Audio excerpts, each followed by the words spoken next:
ces éléments et de bien d'autres dont je parle. Je vais commencer par revenir donc un peu toujours aux recherches. Il y a un politologue américain, Robert Dahl, qui a examiné aussi les questions de légitimité. Et je vais utiliser une image assez simple, ou une métaphore si vous voulez, qu'il utilise et pour vous montrer en fait les risques. Il dit, pour comprendre le rôle de la légitimité, il faut s'imaginer un réservoir d'eau, un peu comme les entonnoirs, là, vous connaissez, un peu comme ça, là, et que vous posez à terre. Le réservoir d'eau, s'il est plein, il sera systématiquement en équilibre au sol. Mais au fur et à mesure que l'eau baisse, jusqu'à aller en dessous d'un certain seuil, ben le réservoir va s'écouler avec son contenu. Donc c'est comme ça qu'il faut s'imaginer la légitimité. L'ordre public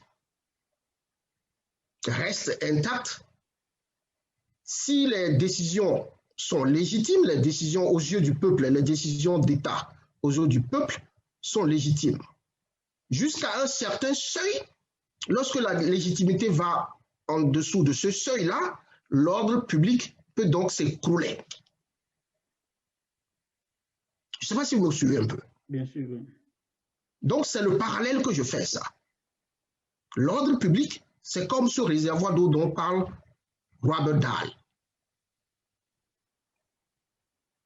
Il va s'écouler si la légitimité va en dessous d'un certain seuil.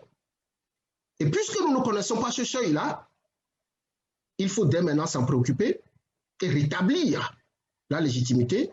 Et tout à l'heure, je vais vous dire comment on peut y arriver. Mais les risques donc que l'ordre public encourt sont de plusieurs ordres. À court terme, moi je vois déjà entre le 6 avril ou le 5 avril à 0h et le 11 avril, le jour d'élection du premier tour, il y a des risques dans cette période. Parce que cette période-là, comme j'ai dit, aux yeux de bon nombre de Béninois, le président n'est pas légitime, ne serait pas légitime dans cette période. Ça, c'est aux yeux de Béninois. Pas moi, pas quelqu'un d'autre, peu importe. Mais toujours est-il qu'il y a des Béninois qui sont convaincus que entre le 5 avril 0h ou à partir de ce jour-là, que le président n'est plus légitime parce qu'il aurait été élu à leurs yeux, il aurait été élu pour prendre fin, pour que son mandat prenne fin le 5 avril. Donc, ces 80% de Béninois qui n'ont pas pu voter pour le Parlement, qui a mis en place cette prorogation, peut-être que c'est d'eux qu'il s'agit. Et peut-être qu'ils souhaitent avoir leur mot à dire, si oui ou non, à partir du 6 avril, le président peut rester en place ou pas. Et donc, si vous ne leur donnez pas cette occasion, pensez au réservoir d'eau. Et donc, l'ordre public pourrait prendre un coup à ce moment-là. Et si l'ordre public prend un coup, il y a plusieurs moyens. Il faut se préoccuper de beaucoup de choses qui peuvent arriver. Et vous mettriez les forces de l'ordre en situation difficile. Vous les mettriez en situation difficile parce que, tout comme le peuple, ils ont aussi un peu leurs opinions. Et je dis, je ne le souhaite pas. Si le 8 avril, il y a un coup de force contre le régime, la communauté internationale aurait du mal à défendre la légitimité du pouvoir. Si le même coup de force se passe demain, vous verrez que c'est de façon spontanée que la communauté internationale va dire, mais rétablissez très vite le président légitimement élu. Mais si ça se passe le 8 avril, je ne sais pas si la communauté internationale pourra intervenir avec la même conviction. Et donc, il faut s'en préoccuper dès maintenant. Peut-être que ceux qui sont au contrôle sont convaincus que ce n'est pas possible que ça arrive.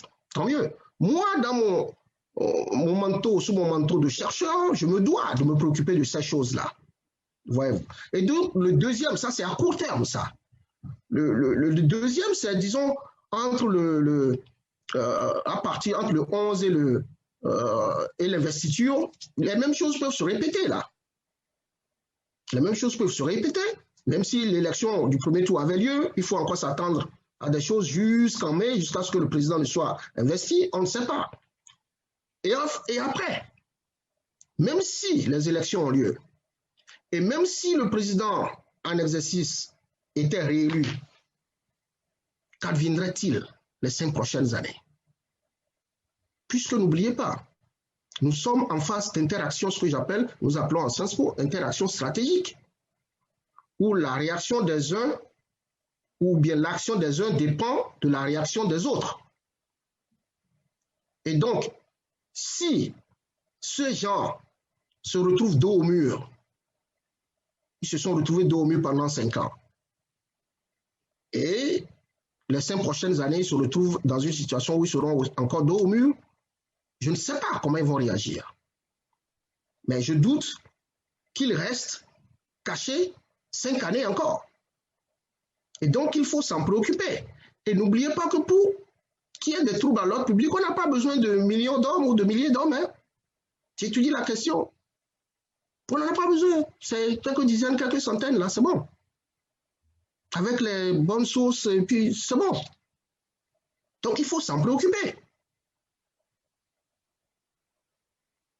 Et comme je l'ai dit, si au-delà, donc, ou bien en 2025, ou même après, on érige donc ce processus que nous avons là maintenant pour dire à tout moment, n'importe quel Parlement peut insérer dans la Constitution une virgule ou bien nota bene pour dire désormais, voilà, on peut avoir un nouveau mandat de tel nombre de jours, quoi. C'est extrêmement dangereux. Et les mêmes qui sont au pouvoir et qui soutiennent ça aujourd'hui, vous les verrez dans les rues. Et c'est ce qui me peine, moi, parce qu'à chaque fois que vous regardez, les gens qui défendent une position aujourd'hui, c'est les mêmes qui défendaient le contraire hier. Et donc, au regard de tous ces risques-là, pour le court terme, le moyen et le long terme, moi je dis, il est important de s'en préoccuper dès maintenant, de se préoccuper particulièrement de la question de la légitimité de ce que j'appelle le nouveau cadre institutionnel. Parce que c'est tout nouveau, ça. C'est nouveau.